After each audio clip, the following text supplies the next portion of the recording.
Now, taken straight out of one of the examples from the book for exercise 10.4, basically what we're coming up with here in terms of applications isn't much different from the stuff that we've seen in 10.3, but they do introduce the idea of conditional probability, and also this statistic here about the 95%, or that 95% of the data lies within 2 standard deviations of the mean. So that's what we're looking at here. So fairly good question to start us off. Like I said, straight out of the it's an example out of the textbook. A lot of the skills are repeated, and as you'll see from what I've put up on Compass. So here, probably that so this is a biased 6-sided die with the different values, different x values of the die, and the different probabilities of each of those values coming up. So we want to find the probability of rolling an even number. So if we're rolling an even number, that means we are looking for x equals 2 plus x equals 4 plus the probability that x equals 6.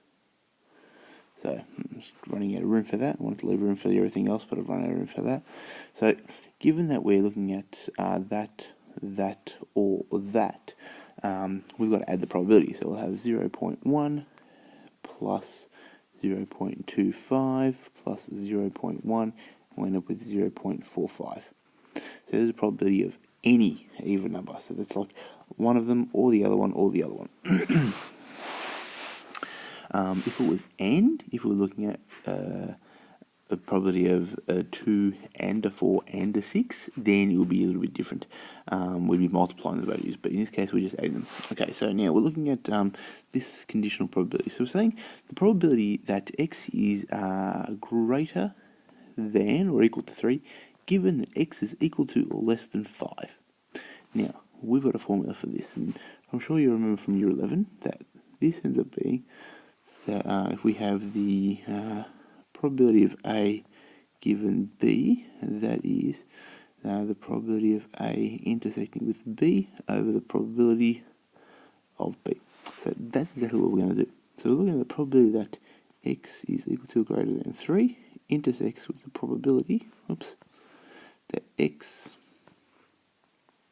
is less than or equal to 5 over the probability that x is less than or equal to 5.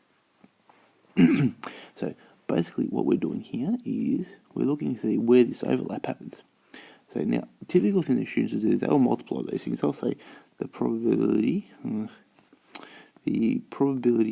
of 3, or x is being greater than 2, multiply by the probability of equal to greater than 5. That does not work. It's not what we're about here. This intersection is about which values intersect. So we've got to look at our value of our table of values. So we're looking at values of 3 or greater than. So 3, 4, 5, and 6 are equal to or greater than 3. 5 equal to or less than 5 are 5, 4, 3, 2, 1. We're looking for an overlap of those numbers. So we've got 3 to 6. And for the other one, we've got 5 to 1. We've got an overlap there of 3, 4, and 5. So we're looking at those 3 probabilities. So in this case, we're going to have a probability of 3 plus the probability of 4 plus the probability of 5 over all the numbers listed 5. So in which case, it's all these. So we can write that also as 1 minus the probability of 6, because that's what essentially is everything apart from that. So from there we'd say we've got 0.2 plus 0.25 plus 0.25 over 0.1. So we end up with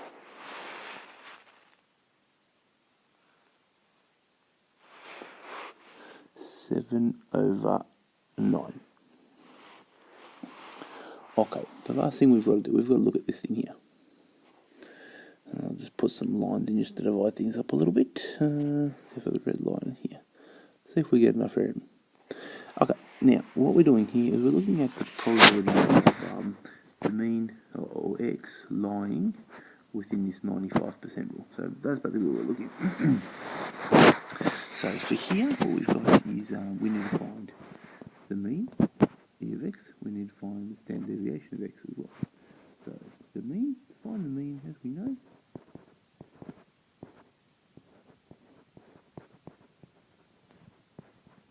to find that, we multiply each x value by its probability and then add it together.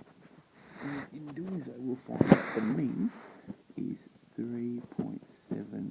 So I'm not going to go through that. You should already know how to do that, or I've just explained it there. Plenty of resources there for you to have a look at.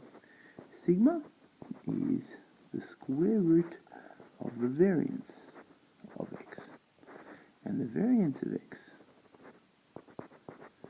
is found with e of x squared minus e of x all squared. So this e of x all squared is 3.75 squared, and this e of x squared is every number squared, or the x value squared, multiplied by the probability, and then add it up. So we're looking at 1 squared times 0.1, 2 squared times 0.2, 3 squared times 0.3, 4 squared times 0.25, and so on. So if we were to do that, then we'd end up with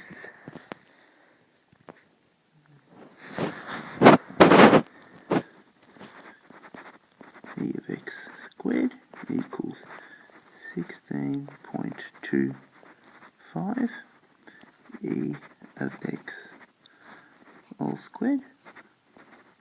We end up with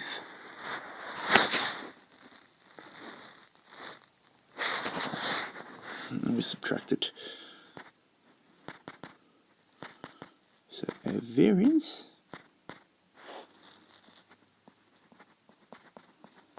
so we take this value, subtract it from subtract 3.75 squared, and we end up with 2.0875.